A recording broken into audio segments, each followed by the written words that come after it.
कैसा हो अगर एक सुबह आप अखबार में ये पढ़ें कि गाड़ियां चलाने के लिए पेट्रोल डीजल खत्म हो गया है। ईंधन की कमी से सारे उद्योग धंधे ठप पड़ गए हैं। सोच के डर लगता है ना। हम सभी जानते हैं कि पृथ्वी पर ईंधन के स्रोत सीमित हैं।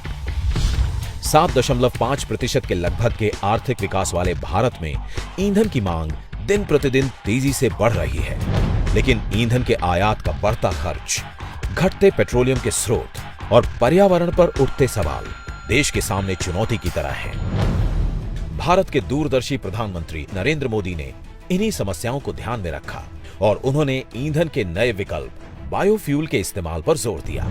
सरकार ने जैव ईंधन पर राष्ट्रीय जैव ईंधन नीति 2018 बनाई है। इसके अंतर्गत जैव ईंधन के उपयोग को बढ़ावा और प्रोत्साहन देने के लिए एथेनॉल मिश्रित पेट्रोल का इस्तेमाल हो रहा है। गन्ने से चीनी बनाने की प्रक्रिया में एक बाय प्रोडक्ट शीरा निकलता है, जिससे एथेनॉल बनता है। सरकार ईंधन के लिए एथेनॉल बनाने को बढ़ावा दे रही है। साथ ही साथ एथेनॉल का उचित मूल्य भी सरकार द्वारा तय किया गया है। सरकार ने अब गन्ने के रस से सीधे एथेनॉल बनाने की मंजूरी दी है, जिससे गन्ना किसानों को फसल का पूरा पैसा मिलेगा। गन्ना किसानों की खुशहाली बढ़ेगी, वातावरण की बदहाली घटेगी। एथेनॉल की खरीदारी 4 गुना बढ़कर इस वर्ष करीब 141 करोड़ लीटर होगी, जिससे कि 3,750 करोड़ रुपए की विदेशी मुद्रा की बचत हो जाएगी।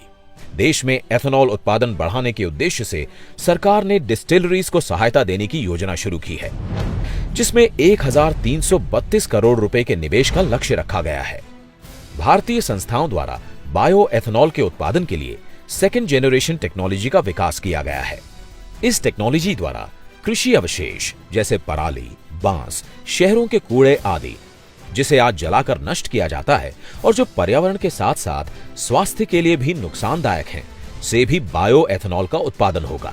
पेरिस में हुए समिट COP21 में जो पर्यावरण सुधार के लक्ष्य तय किए गए थे, उसमें यह कदम भारत की मदद करेगा। सेकेंड जेनरेशन टेक्नोलॉजी के आधार पर भारत की तेल कंपनियां पहली बार लगभग 10,000 करोड़ रुपए की लागत से शुरू करेंगी 12 सेकेंड जेनरेशन बायो रिफाइनरीज। अब कृषि अवशेष कमाई का साधन बनेगा किसानों के लिए, और वही बन जाएगा ईंधन हमारे लिए। ये तो वही बात हो गई ना, आम के आम गुठलियों के दाम। खाने के उपयोग ना आने वाले तेलों से बायोडीजल बनाने का प्रयास किया जा रहा है। भारत सरकार की तेल कंपनियों ने 10 अगस्त 2015 से बायोडीजल ब्लेंडिंग की शुरुआत की और आज लगभग 4,500 पेट्रोल पंपों पर यह डीजल उपलब्ध है। सरकार बायो CNG को बढ़ावा देने की दिशा में भी प्रयासरत है। तेल कंपनियों ने बायो CNG उत्पादकों से संपूर्ण उत्पादित गैस को खरीदने की गारंटी के अलावा उत्पन्न जैव खाद को भी अपने मौजूदा खुदरा पेट्रोल पंपों के माध्यम से बेचने का प्रयास शुरू किया है। आज जिसे कचरा कहा जा रहा है, वही भविष्य में ईंधन बनेगा। ये प्रधानमंत्री श्री नरेंद्र मोदी जी के किसानों की आय को दोगुना करने के प्रयास को और मजबूती देगा। पेट्रोलियम और प्राकृतिक गैस मंत्रालय के इस कदम से शस्य श्यामलाम भारत, सुजलाम सुफलाम बनेगा। भारत ऊर्जा के क्षेत्र में स्वावलंबी बनेगा और नए भारत का सपना साकार होगा।